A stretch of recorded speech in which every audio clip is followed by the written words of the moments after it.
Black groups like the Venda and speak their languages, but they maintain their origins do not lie in Africa. I mean, as I grew up, we were told that we traveled from Judea, settled in Yemen for quite a number of years. Then we crossed into Africa. And of course, that is why we're called Lemba. Although we're black Jews, but immediately we entered Africa, then we're known as the Lemba. The Lemba is a group with a very strong cultural identity and practices unlike that of other groups around them. They maintain traditions which are significantly different from the traditions respected by most of the tribes in Central and Southern Africa. Tudor Parfitt is a historian who has devoted his life to studying Judaizing groups all over the world. He's associated with the School for African and Oriental Studies in London, but lives in southern France. He's lived with the Lemba and has written several books about them. He's found that the Lemba have many practices and traditions that are more Israelite than African. We carried the beliefs and the practices from the past with us. And we never relinquished our practices even when we were in Africa. Professor Magda Leroux of UNISA has also lived among the Lemba and has written a book about them. She specifically researched the Lemba's Jewish Israelite-like customs and traditions. My main purpose was to investigate the oral traditions and to compare them with the Old Testament traditions and their customs.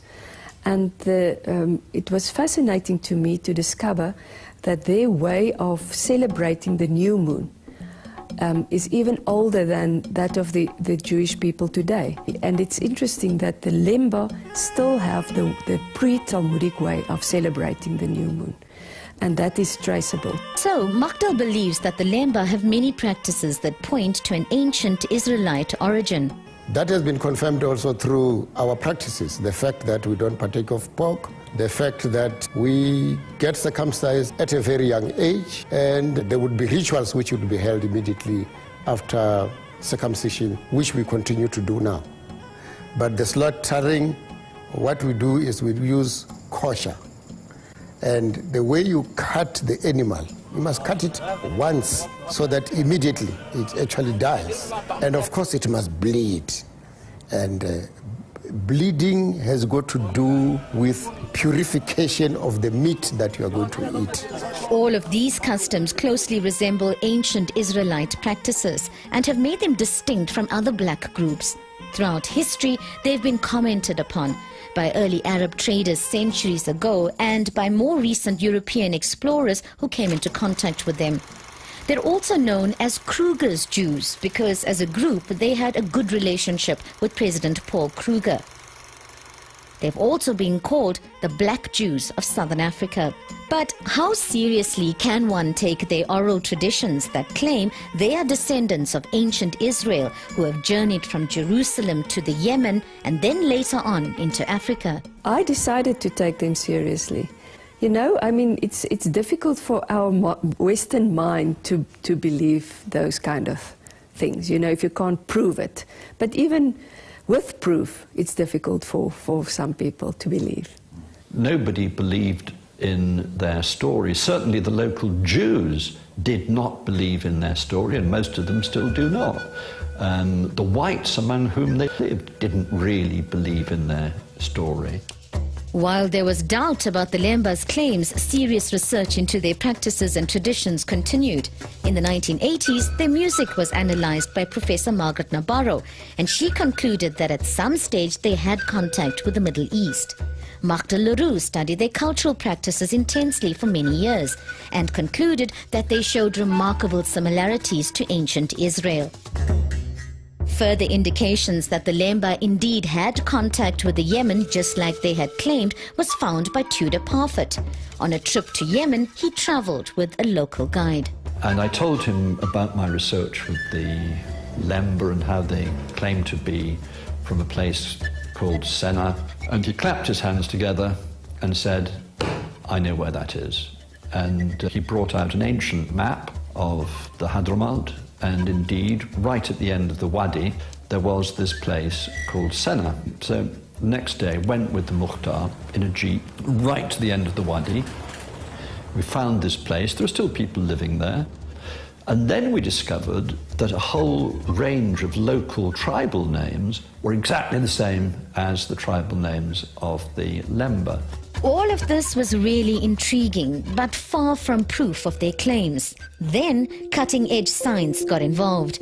In the late 1990s, DNA analysis became available, and Professor Trevor Jenkins at Wits decided to do a DNA study on some Lemba men. They were astounded at the results. The patterns on over 50% of their Y chromosomes were much more closely related to Semitic people than they were to peoples of Africa, in particular the Bantu-speaking peoples amongst whom they lived. The genetic findings are highly compatible with their claims that some of their ancestors, we would now say male ancestors, have indeed come from the Middle East.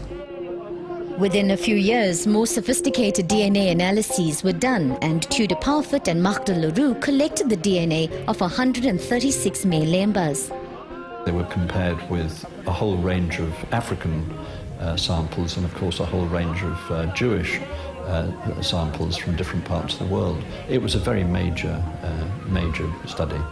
Again, the DNA was analysed, this time in London, by geneticist Neil Bradman. What we found specifically is that this Cohen modal haplotype, the type of chromosome that is found at high frequency, in large numbers, in Jewish priests, was present in a particular clan of the Lemba, the Buba, where it's at a frequency of a similar amount, about 50%. So what we're saying is that the genetic data actually supports the oral history, not what one might have thought would be more likely, refutes the oral history. So, the DNA analysis supported the idea that the Lemba were not only related to ancient Israelites, but that one of their clans is actually related to Israelite priests. We did a new collection last year where Jewish populations throughout the world were scrutinized using the whole genome. And what it shows is that they form part of the same cluster of populations as the ancestors of the Jews. Its people came from the eastern end of the Mediterranean. These were the ancestors of the Lemba. These results have shown that the oral traditions of the Lemba were remarkably accurate, even down to the number of Lemba men who came into southern Africa. Trevor Jenkins maintains that it's possible more or less to say how many of the Lemba arrived in Africa. So in other words, the founding group in Africa, according to him, is some 7 or 8 people. According to the oral tradition of the Lemba, there were 15 men in a boat. Half were lost or went to the north, and the other half came into Zimbabwe and then down into South Africa eventually. So even the figures of the number of people in the boat that arrived in Africa are confirmed by genetics. The accuracy of the Lemba stories also changed the way scholars look at the durability of oral traditions. While modern scholars in Europe, for instance, would reckon the Old Testament traditions that it couldn't last longer than about 100 years. Oral traditions in Africa can last more than 1,000 years. But the Lemba not only have remarkably accurate traditions about their origins, they have another tradition, an intriguing tradition, about being the custodians of one of the most sought-after objects in history, the mysterious lost Ark of the Covenant.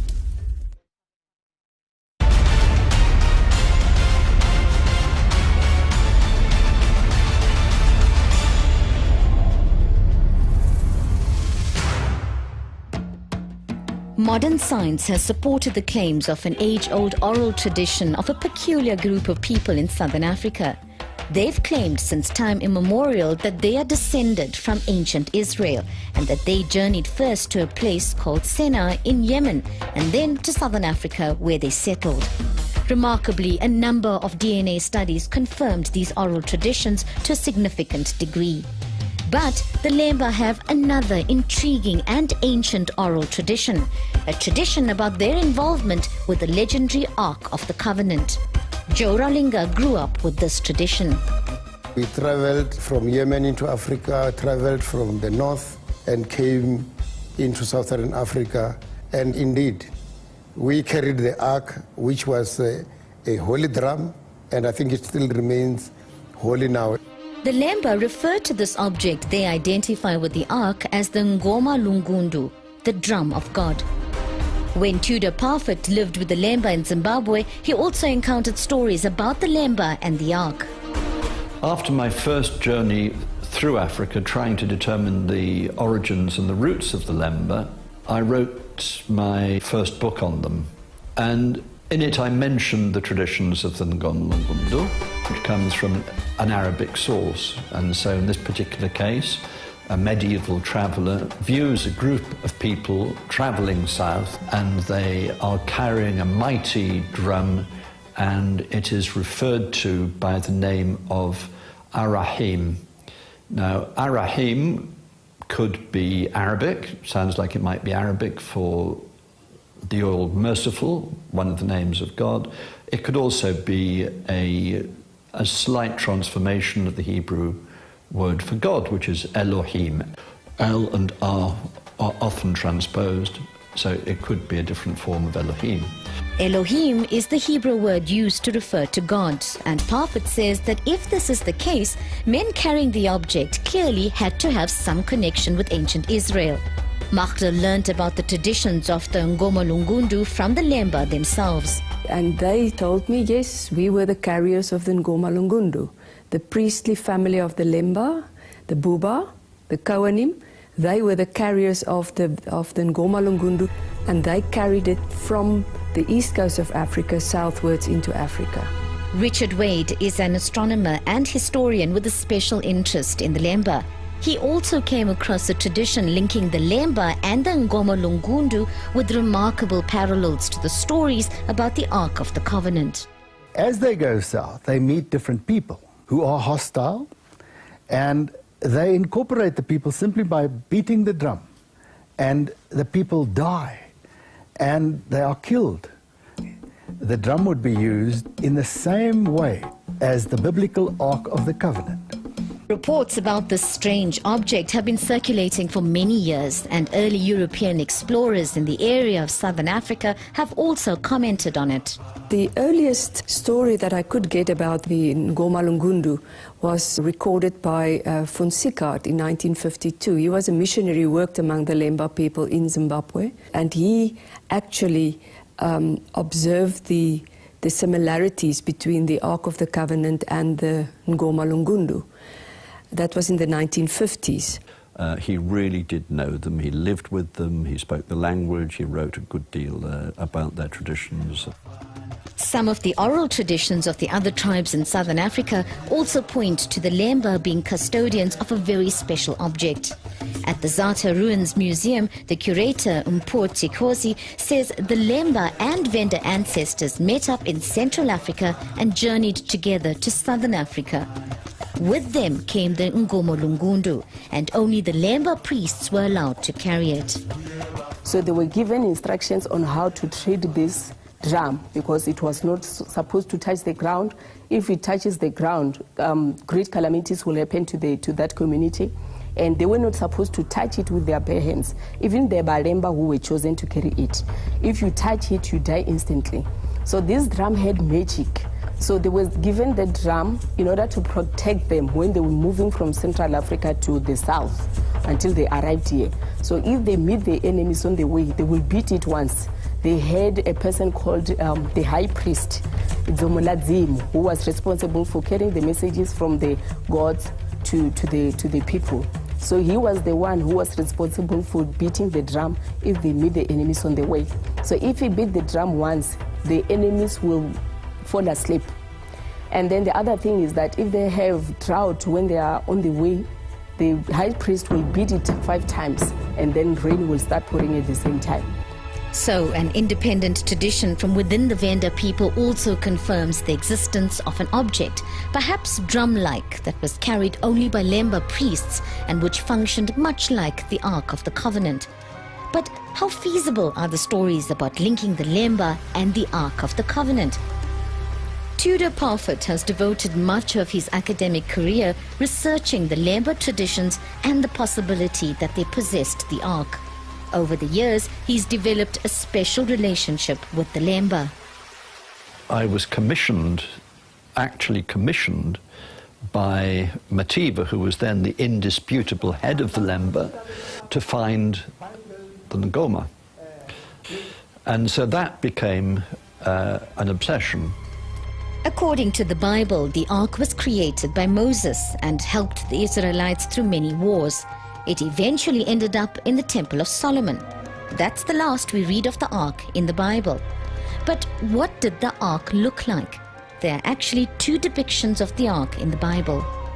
There are two quite different traditions in the Bible, one from the book of Exodus, which describes the Ark as being of a specific rectangular shape with a golden roof, so to speak, with cherubim on it.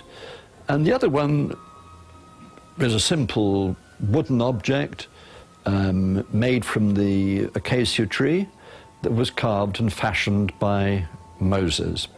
This latter description is the oldest. In the desert, Moses was commanded to quickly fashion all by himself a holder for the broken tablets. It couldn't have involved sophisticated woodwork. Well, what you have is some kind of receptacle that you could put the stone tablets in, and that's it, made by Moses with a penknife. Now, that doesn't look very dissimilar from the Ngoma. Parfitt is convinced that the description of the Ark as a well-manufactured, gold-plated object with the cherubim on top is how later generations depicted it. In the desert, Moses had hewn the Ark from an acacia tree. It's described as a simple wooden vessel. It wasn't that big. I would say it depends upon what length you give the cubit, but it's something like that. Long and something like about that high and about that wide, that sort of thing. It's a bit like a big suitcase. It had to be big enough to accommodate the tablets, and it was only made of wood. Other sources, both biblical and extra-biblical, describe the Ark as having some kind of function related to music, perhaps a drum or other percussion instrument. According to the biblical account, the Ark was covered over with a leather that was taken from the back of a sea mammal that's to be found on the shores of the Red Sea to this very day, something like a large seal. And, you know, when you've got a wooden object and it's covered over with a leather, you immediately start thinking of a drum. That's what a drum is. It seemed to me that there is some suggestion in the biblical text that the Ark was actually a kind of musical instrument, as it was a kind of weapon. But we don't know. All we have is the text. But we know, for instance, that people danced in front of it. David did. We know that it formed part of a musical procession around the walls of Jericho. It was preceded by trumpets. Well, perhaps it was some kind of a musical instrument. It was also a weapon, and the Ngoma similarly was a musical instrument, and it was also a weapon. Whatever the Ark looked like, it's believed to have vanished sometime in the 6th century BCE, at the time of the Babylonian capture of Jerusalem. It's never mentioned in the Bible again. However, many believe that the Ark was spirited out of Jerusalem by the priests to protect it and to ensure that it didn't fall into the hands of the enemy. This is supported by the fact that the Babylonians, who were known to always carefully list the spoils of war, never mentioned that they found or captured the Ark in Jerusalem. If the ark was spirited away, where could it have been taken to? There have been many theories about this, and Tudor Parfitt has examined them all. A well-supported theory is that it's in a church in Aksum in Ethiopia. However, Parfitt dismisses this possibility. A lot of Ethiopians believe that the ark is there, but nobody has seen the ark because nobody is allowed to see the ark. Now, it just so happens that a certain Professor Edward Ullendorf, who was the professor of Ethiopian languages at the University of London, and with whom I worked for some years, was an officer in Ethiopia during the Second World War. And he was in Aksum, went to the church where the ark is supposed to have been, the church which nobody is allowed to enter, but then with the dignity of a British Army uniform on his back, he went in, he saw the ark, and as one of the greatest authorities on Ethiopia in the 20th century, declared unequivocally, this is not old, this has nothing to do with the Ark of the Covenant. Furthermore, the claims that the ark is there in Ethiopia are also relatively recent. There is no evidence at all that it's in Ethiopia, and all the work that's been done demonstrates without any doubt at all that in the medieval period there was no tradition of the ark being in Ethiopia.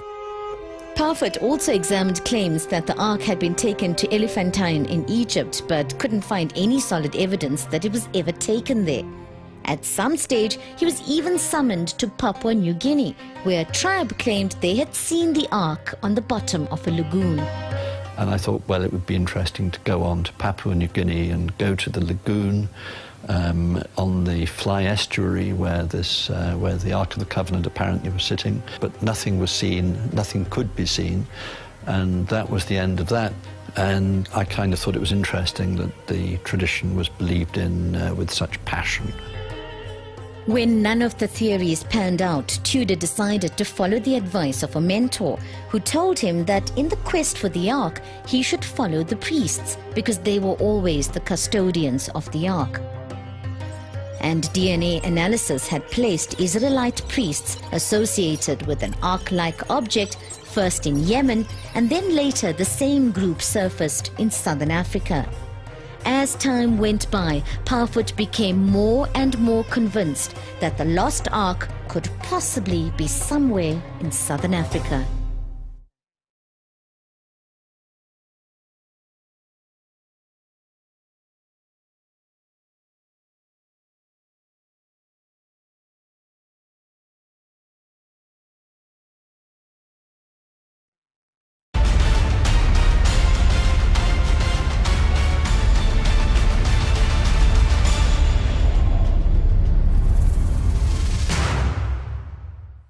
British historian Tudor Parfitt has had a career-long fascination with the black Jews of southern Africa and their claims to have brought an ark-like object with them into Africa centuries ago.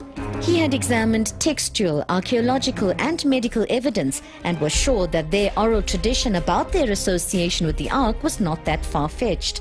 In 2007, he got a call from Africa. I was given a tip from a white South African. He said he'd found the Ngoma, and given that I'd been looking for a good time, I was interested, to say the least. And so I got on a plane and went to South Africa. Magdal had summoned him after this source had made contact with her. When Parfitt arrived, they went on an expedition into the Soutpansberg Mountains to look for the ark. Along with Professor LaRue, we went up into the Venda area to where this great Ngoma allegedly was. When they arrived at the village, they discovered that over the years, many replicas of the original Ngoma have been fashioned, usually to represent the Ngoma in ceremonies, or to help safeguard it, or simply to confuse enemies. After getting permission from the elders of the village, they were shown a number of drums in a hut. And unfortunately, it proved not to be anything of either any antiquity or any interest, so it was a wild goose chase. Parfitt was disappointed because the drums they were shown were clearly fairly recent copies of the Ngoma. But Parfitt wouldn't give up.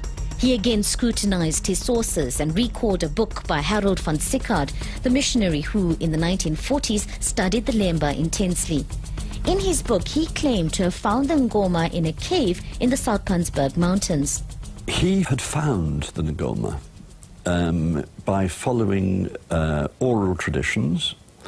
He managed to follow it back to a particular cave in the Limpopo Valley, but apparently there was a skeleton lying next to the Ngoma, and local traditions seemed to support the idea that this was a priest that had died, presumably the last guardian of the Ngoma. He photographed it. Von Sickard writes that he took the Ngoma to the museum in Bulawayo, where he left it. Parfit followed up, but nobody at the museum knew anything about such a drum or ark or Ngoma. Nobody had the foggiest idea what I was talking about. And very, very kindly, they went through their stocks and into their storerooms and never came up with anything. Then, by pure coincidence, Parfit met a man who worked on the railways during the Rhodesian Civil War in the 1970s. He just told me a bizarre story about when he'd been driving this train from Bulawayo to the capital, that on one occasion they'd taken a shipment of artifacts, ethnographic artifacts. And he remembered because his friend had stolen a mask. It was round about Christmas time. He stole the mask, gave it to his wife. And it just occurred to me that the Ngoma might have been in that shipment or in a similar shipment. This was during the Civil War. They were trying to take the valuable stuff and put it in a safe place. So then, Parfit scoured the museums in Harare and found that the Zimbabwe Museum of Human Sciences had a large collection of undocumented drums. Very kindly, they opened up the part that the public is never allowed into, where they keep old stock, which is not ever exhibited. And we went in, and in the second alcove, between on one side of the corridor, I saw what I thought was the Ngoma. It looked very similar, and some of the museum staff carried it out, and when I saw it in the light, I realized that this was it. Then something bizarre happened. And as I was looking at it and thinking about these things, I saw that there was a great pool of blood covering the floor underneath it. And then I thought it was the African guy that was carrying it. And indeed it turned out to be that he'd cut his hand on the wood of the Ngoma, but in an incredibly deep and savage way. We had to take him to the hospital. Parfit was convinced that he had found the fabled Ngoma Lungundu, the Ark of the Covenant. It was quite a moment for him. In a way, the whole kind of episode turned into a sort of piece of magic realism, because on the one hand, I'm a complete rationalist, but on the other